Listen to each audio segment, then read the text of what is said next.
I'm Congressman Ron Paul from Texas. I'm the champion of liberty. I am the only one that has offered a balanced budget in a sincere method. And also, I present the case for a free society as being the best defense for peace and prosperity. Congressman Paul, you called his plan dangerous today. Oh, it is, because it raises revenues, and the worst part about it is it's regressive. A lot of people aren't paying any taxes, and I like that. I don't think that we should even things up by raising taxes.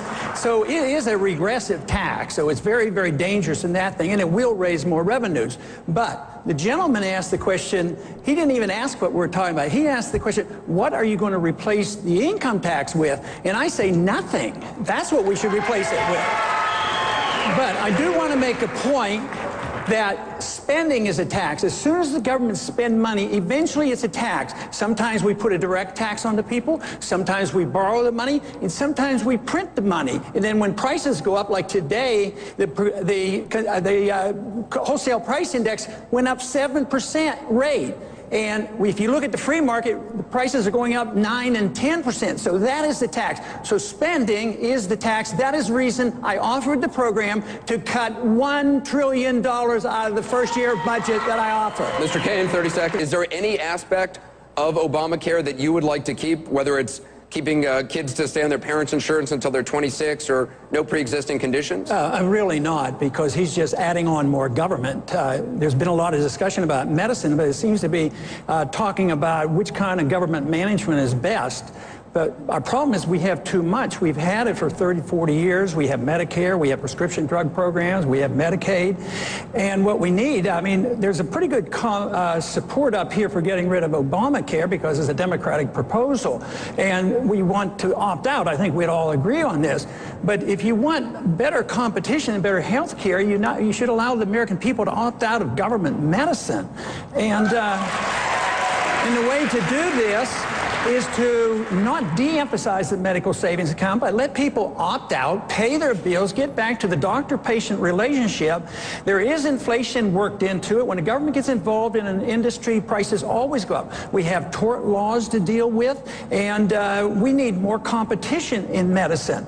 But most important thing is letting the people have control of their money and get it out of the hands of the third party. As soon as you go to the government, the lobbyists line up, the drug companies line up, the insurance companies line up, and even with Obamacare, the industries, the corporations get behind it and affect the outcome, and already insurance premiums are going up. Congressman Paul, there are some Latino voters who believe that some of these strong anti-immigration laws, anti-illegal immigration laws, are actually anti-Latino laws. What do you say to them?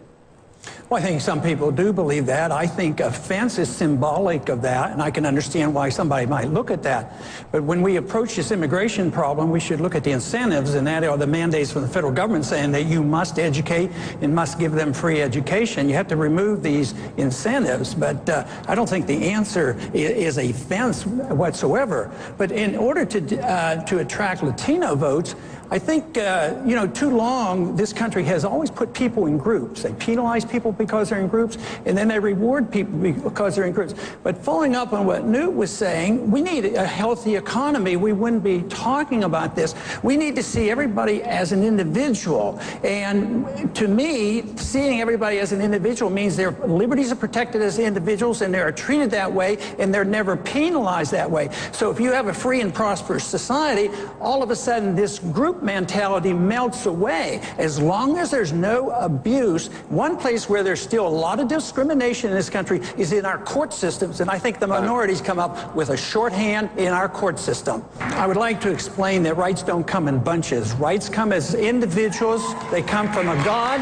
and they come as each individual has a right to life and liberty. But I might add about the border control and the Latino vote is we lack resources there. I think we should have more border guards on and a more orderly transition and run it much better. But where are our resources? You know, we worry more about the border between Afghanistan and Pakistan. We need to bring the guard units home and the units back here so we can have more personnel on our border. Do you support opening the National Nuclear Repository at Yucca Mountain? I've opposed this. We've had votes in the Congress. There was a time when I voted with two other individuals, the two congressmen from Nevada. And I approach it from a states' rights position. What right does 49 states have to punish one state and say, we're going to put our garbage in your state? I think that's wrong.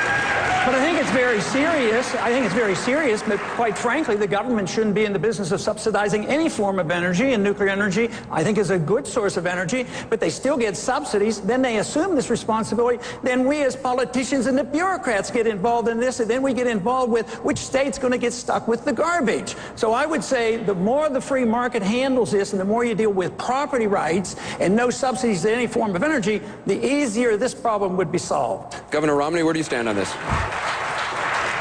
Congressman Paul was right on that. Congressman Paul, you've been critical of Governor Romney for holding fundraisers with Wall Streeters. Do you think he understands what the protest is about? Do you understand?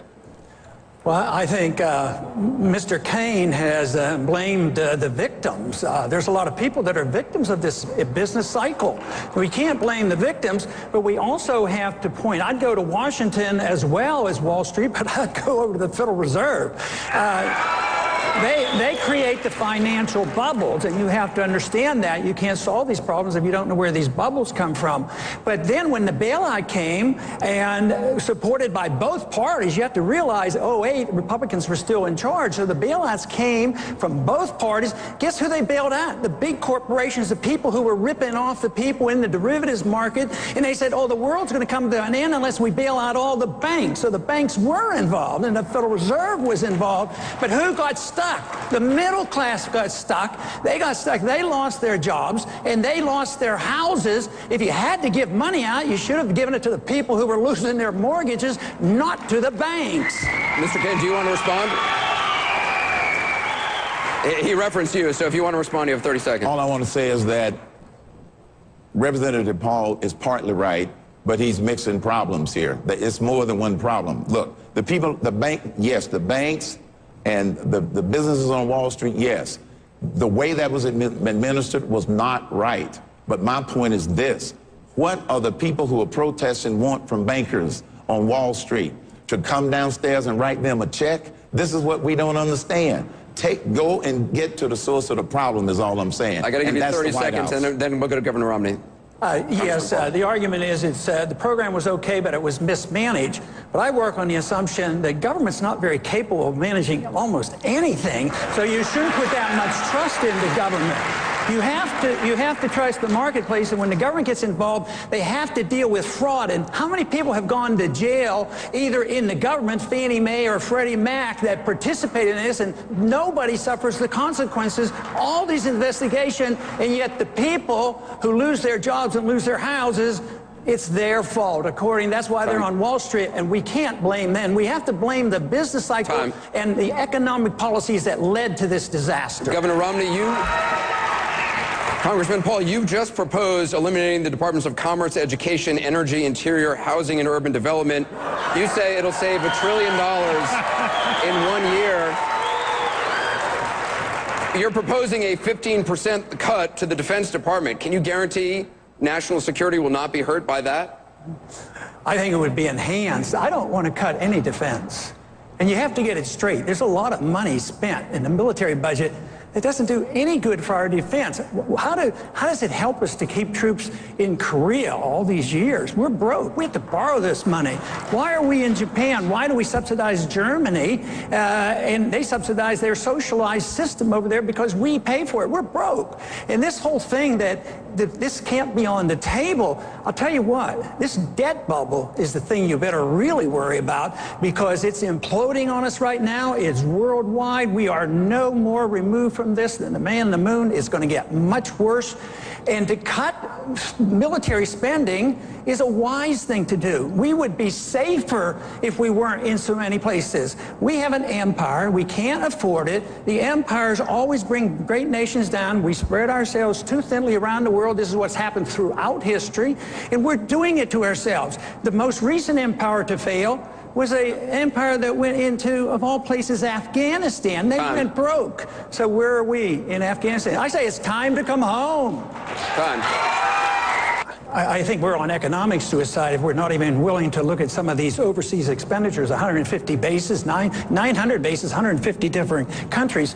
We have enough weapons to blow up the world about 20, 25 times. We have more weapons than all the other countries put together, essentially. And we want to spend more and more, and you can't cut a penny? I mean, this is why we're at an impasse. I want to hear somebody up here willing to cut something real.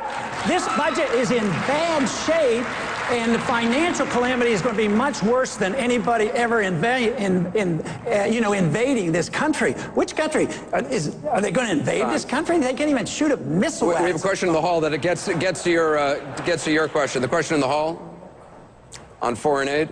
Yes, ma'am. The American people are suffering in our country right now.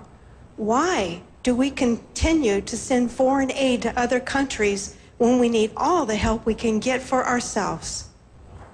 On foreign aid, that should be the easiest thing to cut. It's not authorized in the Constitution that we can take money from you and give it to particular countries around the world. To me, foreign aid is taking money from poor people in this country and giving it to rich people in poor countries, and it becomes weapons of war, essentially. No matter how well motivated it is. Congressman Paul, would you cut aid to Israel? I would cut all foreign aid. I would treat everybody equally and fairly. And I don't think aid to Israel actually helps them. I think it teaches them to be dependent. We're on a bankruptcy course, and look at what's the result of all that foreign aid we gave to Egypt. I mean, their dictator that we pumped up, we spent all these billions of dollars, and now there's a more hostile regime in Egypt, and that's what's happening all around Israel. That foreign aid makes Israel dependent on us. It softens them for their own economy, and they should have their sovereignty back. They should be able to deal with their neighbors at their own will. I don't want to make a statement. I want to ask a question. Are you all willing to condemn Ronald Reagan for exchanging weapons for hostages out of Iran? We all know that was done. That's not, Iran was a sovereign country. It was not a terrorist organization, number one. They were our good friends back then. They're not our good friends, but they're a sovereign country, just like the Palestinian Authority is not the good friends of Israel. He negotiated for hostages. There's a role, we negotiated with hostages with the Soviet Union. And we've negotiated with hostages, depending on the scale, but there's a difference between releasing terrorists from Guantanamo Bay in response to a terrorist demand. They're all suspect. They're not terrorists. You haven't convicted them of anything. Then negotiating with other countries where we may have an interest, and that is certainly a proper role for the United States. We got to take a quick break. I do want to give Speaker Gingrich 30 seconds, and then just very straightforward. Close and I did a film on Ronald Reagan. There's a very painful moment in the film when he looks in the camera and says, "I didn't think we did this. I'm against doing it. I went back and looked. The truth is we did. It was an enormous mistake." And he thought the Iranian deal was a terrible mistake.